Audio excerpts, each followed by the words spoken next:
My name is Milan Schulz, and I live in Switzerland. Originally, I was born in Czechoslovakia, and I left Czechoslovakia in 1968, and have been living in Switzerland ever since. How you come to Islam? I must say that for a long part of my life, I was a disbeliever. I didn't believe in God. I thought that there is a discrepancy between belief in science and something we can verify and what the religious books say. And I thought the religious books say one thing and science says the opposite, so I say I believe with what I see with my eyes. I believe in science and I cannot believe in God.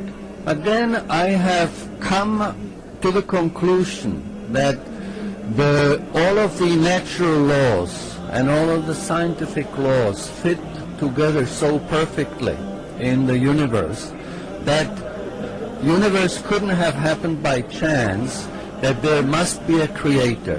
So from one day to the next I suddenly concluded there must be God. There is a creator. I was not looking for a religion. When I discovered that there is a God, I thought, okay, there is God, there is me, and that's fine. I don't need anybody. I can believe in God myself. I don't need any religious books. I don't need any religion.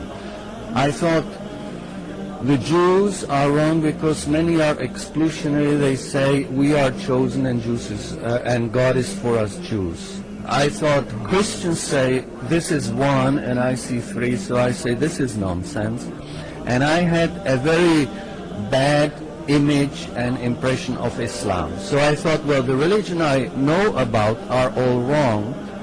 God is enough for me. I don't need a religion. One time I discussed my religious opinions with a man, and he said, have you read Quran? I said, no. He said, that's very interesting because many things you're saying, they are in the Quran. And I thought, okay, I probably should read Quran. So I bought Quran in English translation. Didn't read it for about 3 years, and when finally I started reading it, I remember telling my wife, reading through the book, you know, this Muhammad, he must have been a very smart man.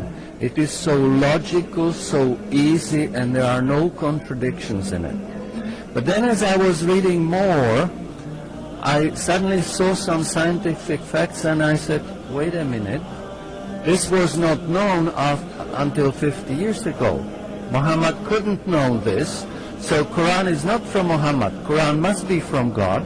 So since I believed in God already, and I believed suddenly that Quran is from God, I found out that I'm a Muslim. Well, there are a number of verses in the Quran that give us scientific facts. For example, just before reading the Quran, I was on a scuba diving vacation, diving under the sea.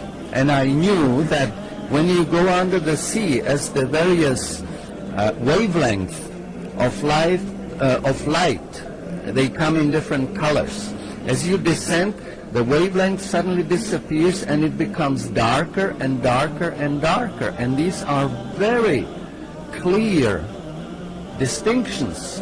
And then I read in the Quran, in Surah Al-Nur, there is an ayah that the disbeliever states are like layers of darkness, one upon another, a wave below a wave. And I knew that under the surface of the sea, in depth, there's another set of waves where there's a difference in temperatures. It's called thermocline. And these waves are much bigger, much longer, and they travel much further. But this was not known until only a few decades ago. So I knew this must come from somebody who knew that 1400 years ago, and I knew this was God and not Muhammad. I would say forget what people tell you, forget what you see. Read the Quran and think about it. Do not only recite the Quran, but think about what it is and ask God to give you understanding. And God guides. God didn't die 1400 years ago. He's with you. He's closer to you the vein in your neck, and if you ask for understanding, He will give it to you, and that is all you need. The truth comes only from God.